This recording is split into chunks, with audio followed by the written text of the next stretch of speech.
Buenas tardes, somos alumnos de la Universidad de Las Peruanas. Les vamos a explicar acerca del tema oscilatorio forzado y de la oscilación amortiguada. Mi grupo está conformado por mis compañeros Gutiérrez Medina Antoni, Aucapuma Huarte César y mi persona Red Darío Chava Valdés. Tenemos una motivación. Mediante la oscilación podemos observar que este tema nos sirve mucho para realizar nuestros proyectos que son de gran escala. Por ejemplo, tenemos un puente y un edificio que son de tamaños. Tenemos una introducción, ¿no? Es el de comprender el comportamiento oscilatorio que presentan muchos sistemas simples en la naturaleza. Hasta ahora solo hemos estudiado oscilaciones armónicas unidimensionales, en donde no existe disipación de energía. Este modelo es más simple de entender, pero resulta insuficientemente para describir fenómenos físicos reales más complejos. Una primera mejora a nuestro modelo consiste en considerar que el sistema puede disipar energía. Por ejemplo, vía el rozamiento puede ganar energía o a la vez puede perder energía a través de la acción de una fuerza impulsadora. Tenemos objetivos. Tenemos un objetivo general, un objetivo específico. Nuestro objetivo general es conocer las características del movimiento oscilatorio amortiguado y forzado. Tenemos objetivos específicos, que es tener conceptos básicos para nosotros, pero a la vez que nosotros podamos entender. Tenemos estudiar varios tipos de oscilaciones, cada uno con sus respectivos ejemplos, y ver cómo es el comportamiento de cada una de las oscilaciones y cómo debemos aplicarlo y cómo debemos utilizar este tipo de oscilaciones en nuestra carrera que es Ingeniería Civil. Buenas. A continuación tenemos lo que es oscilaciones amortiguadas. Las fuerzas resistivas como el rozamiento frenan el movimiento del sistema de energía mecánica del sistema que disminuye con el tiempo y el movimiento se amortigua. Supongamos que una fuerza resistiva proporcional a la velocidad y de sentido opuesto a la misma, donde se formula que la fuerza resistiva es igual a la menos la constante por la velocidad, donde tenemos que siempre la fuerza resistiva va a ser negativa porque es opuesto a la fuerza de movimiento. Entonces, ¿qué decimos? Que B vendría a ser una constante relacionada con la intensidad de la fuerza resistiva. Donde tenemos la segunda ley de Newton sobre la partícula, que vendría a estar dada por la ecuación que es sumatoria de fuerzas con respecto a la posición, que es igual a la masa por la aceleración con respecto a la posición, que a la vez está definida por la velocidad y la aceleración, que vendría a ser la masa por la segunda derivada con respecto a la posición sobre el tiempo. Bueno, aquí tenemos una representación gráfica que está dada por la ecuación.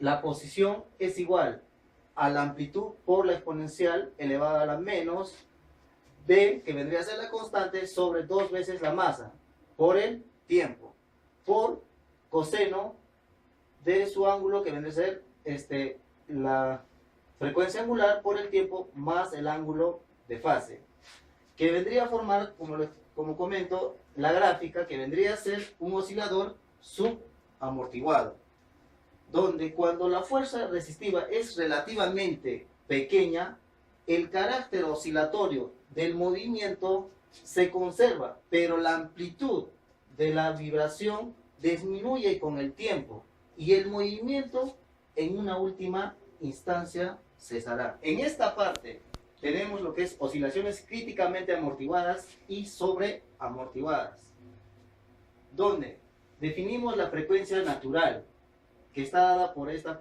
fórmula, que vendría a ser la frecuencia natural, que es igual a la raíz cuadrada, la constante sobre la masa, donde esta constante vendría a ser una constante, ¿no? Un número.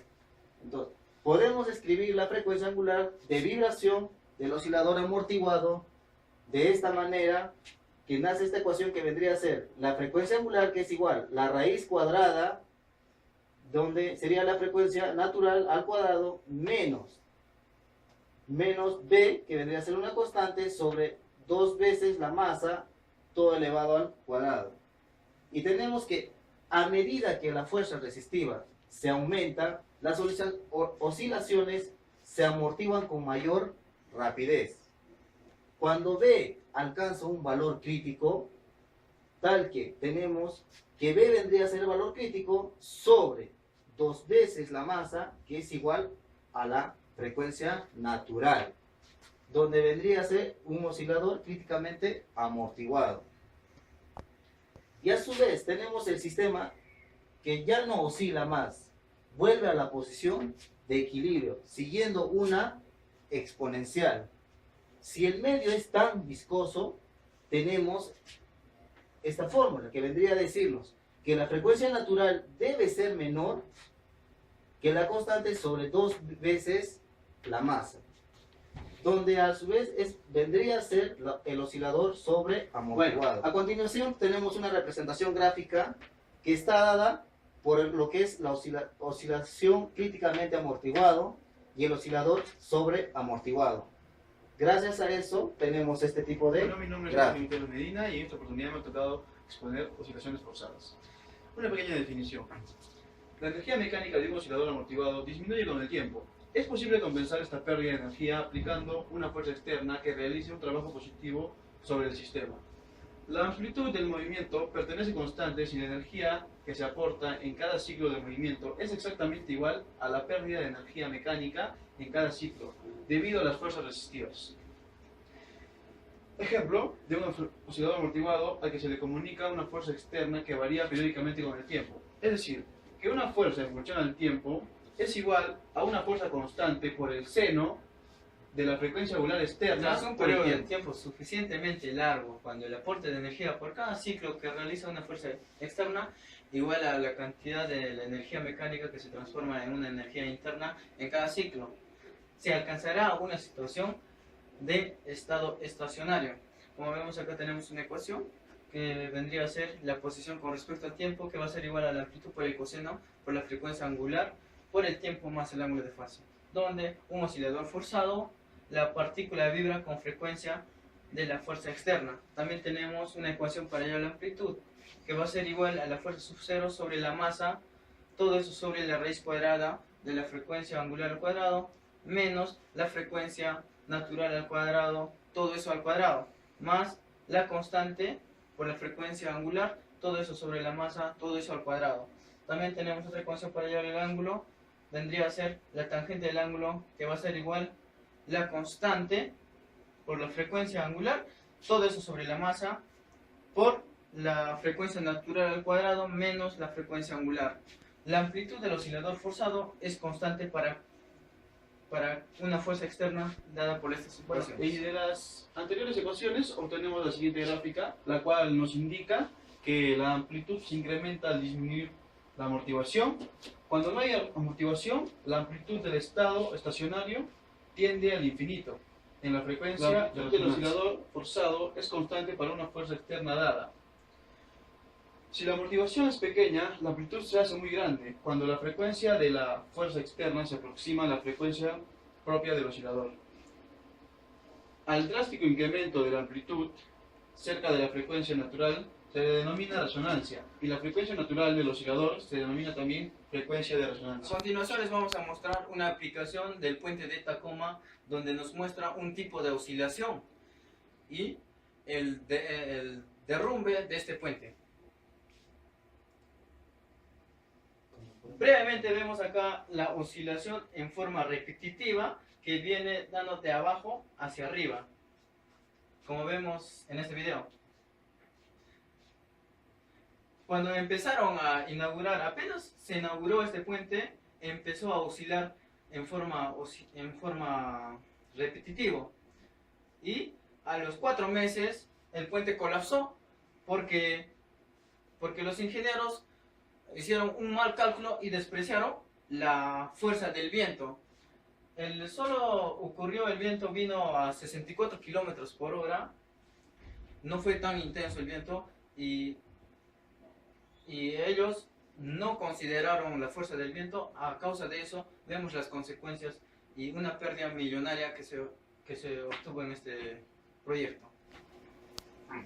El colapso del puente de Tacoma fue debido a un fenómeno resonante. Ocurrió como resultado de fuertes ráfagas de viento, impulsado claro, en un movimiento oscilatorio de gran amplitud. En el libro de Selway y Eje lo explica en términos similares. Fue destruido por las vibraciones de resonancia, los vórtices generados por el viento que soplaba a través del puente se produjeron a una frecuencia que coincidió con la frecuencia natural de oscilación del puente. Como les expliqué, que el viento fue de 64 kilómetros por hora. Ahora tenemos las conclusiones. A través de todo esto obtuvimos muchos tipos de conocimientos y sabemos que las oscilaciones, ya sean amortiguadas o forzadas, nos es útil en nuestra carrera de ingeniería civil. Y este tema mayormente los aplicamos en puentes, túneles, edificios gigantescos a grandes escalas para poder mantener su equilibrio. Sabemos que existen muchos tipos de oscilaciones y cada una de ellas van de la mano, y en este tema solo es una pequeña parte de lo que hemos aprendido. Y a continuación les presentaré un pequeño simulacro, lo que es donde se representa a continuación les presentamos lo que es una simulación con cimientos rígidos y cimientos donde existe la amortiguación y produce lo que es oscilaciones.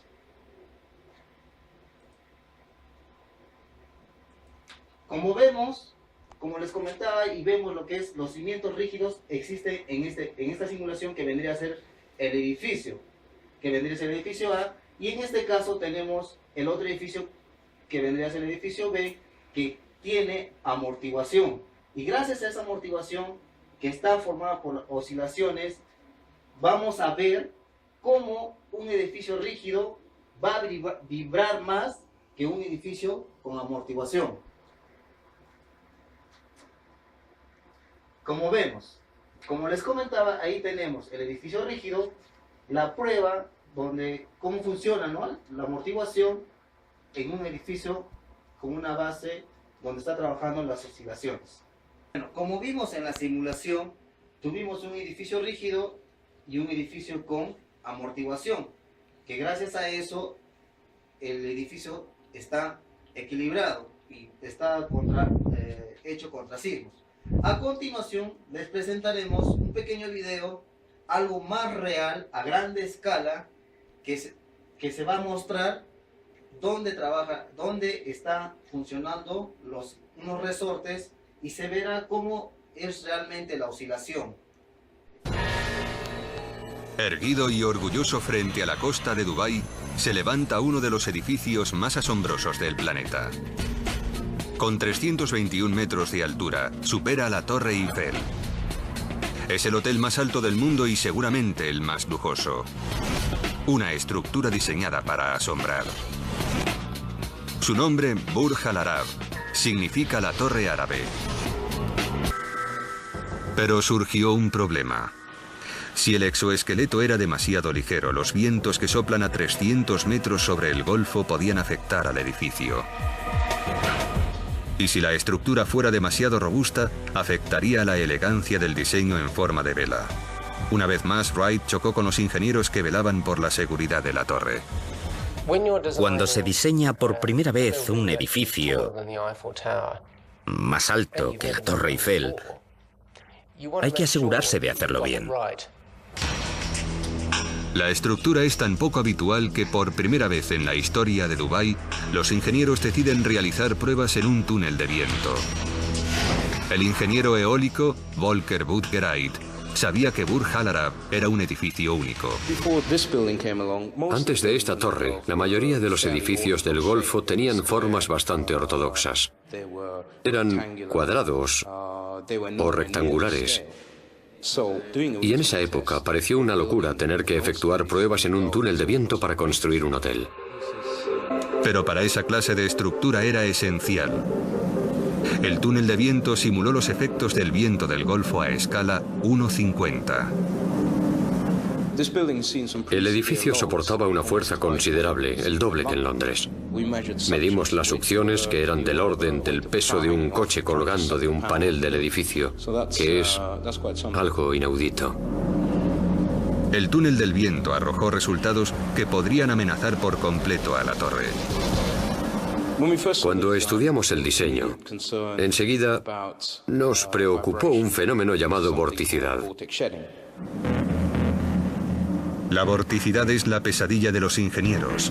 El viento que sopla contra los bordes afilados de una estructura de acero puede causar tornados en miniatura bajo ciertas condiciones, que a su vez desencadenan peligrosas vibraciones que pueden destruir el edificio, como ocurrió con estas enormes torres de enfriamiento de Ferry Bridge, en el norte de Inglaterra, en 1965.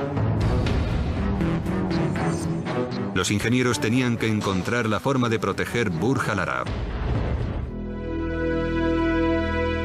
Y recurrieron a unas ingeniosas pesas colgantes amortiguadoras de vibraciones que se instalaron en los puntos vulnerables del hotel. Cuando sopla el viento y la vorticidad provoca vibraciones, son las pesas de 5 toneladas las que oscilan en lugar de la estructura y reducen las vibraciones a niveles por debajo del límite de seguridad. Se colocaron 11 de ellas desde lo alto del mástil hasta el suelo a lo largo de los arcos de acero. Estos amortiguadores terminaron con la amenaza. Bueno, a continuación tenemos nuestras recomendaciones, que este tema de oscilaciones es muy importante y sabemos que en nuestra carrera del tema que es en nuestra carrera de ingeniería civil, cubre una gran parte básica para nuestros proyectos, ya sean puentes, edificios a grandes escalas. No debemos despreciar ninguna fuerza que actúa sobre ella, así como pasó en el puente Tacoma, que los ingenieros despreciaron las fuerzas que eran los vientos, que por causa de eso ellos no hicieron un buen cálculo y se derrumbó el puente. Eso sería todo, ante todo lo que es oscilaciones, y esperemos que les haya servido para que puedan seguir profundizando este tema y les pueda servir con respecto a la carrera, lo que es ingeniería civil. Muchas gracias. Gracias por su atención, esperemos que esta exposición haya sido de su agrado. Con nosotros será hasta la próxima.